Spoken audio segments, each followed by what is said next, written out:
will no longer trouble us anymore. All these are prophecies that God has given to us through his word. But amazingly, God was speaking not just to the people of Israel, he was speaking to other nations too. In fact, if you study the nations of the world and even the different type of religions that are there, you will be amazed that there are always things that God himself has inspired. Because God is speaking to everyone, no matter what. Okay? Now we know, I said this earlier on, the Greeks were known for their many different gods. Okay? Just go into literature, you will find out there was so much confusion. They had a god for everything. God of harvest, God of fruitfulness, God of everything. Okay? And yet, in between, we see that even in a nation like that, God had a testimony, and amazingly, this testimony came to pass. I'm sure you all have heard of Plato. Plato wrote a book, The Republic, and of course there are a lot of things there which may not interest you and which may not be interesting either. But then he wrote something in his second book, and there was a conversation going on between Socrates and Glaucon in the second book of Plato's Republic. And during that time, they were talking about good and evil, righteousness and unrighteousness. Let me just read a passage from here. Drawing a distinction between righteousness and unrighteousness, Glaucon, one of the characters in that book, postulates that instead of beings who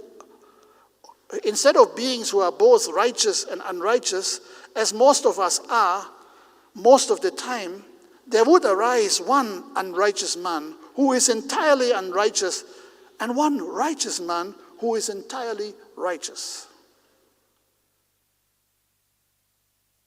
Let this one righteous man in his nobleness and simplicity, one who desires, in the words of Aeschylus, to be a good man, not merely to give the impression of being a good man, now being accused of being, in fact, the worst of men.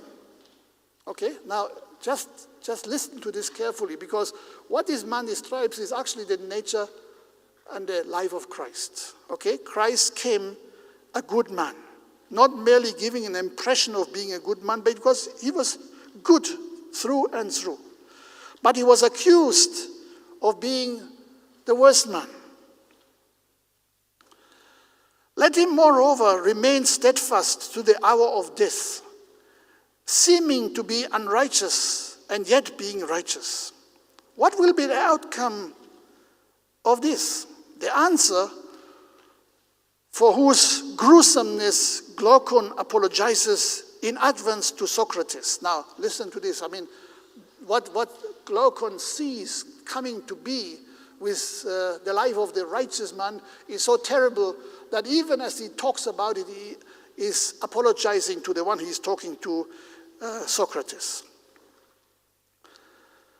And he says, nothing other than the following: he shall be scorched, tortured, bound, his eyes burnt, and at last, after suffering every evil, shall be crucified. Now, this was not a prophet that is talked about in the Bible. This was Plato. And of course, Plato was one of the philosophers of Greece rather. And he's a well-known writer. And he was able to say something like this. In fact, there are quite a number of other things that are quite noteworthy. In the midst of a place where, there was an inflation of gods, where every other time another god would be invented.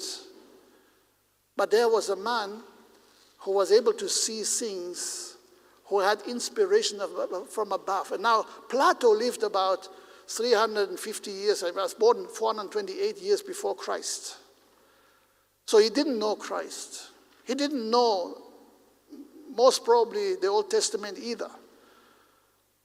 but he was able to hear from God. And you know, that's what tells us that God is speaking to every nation.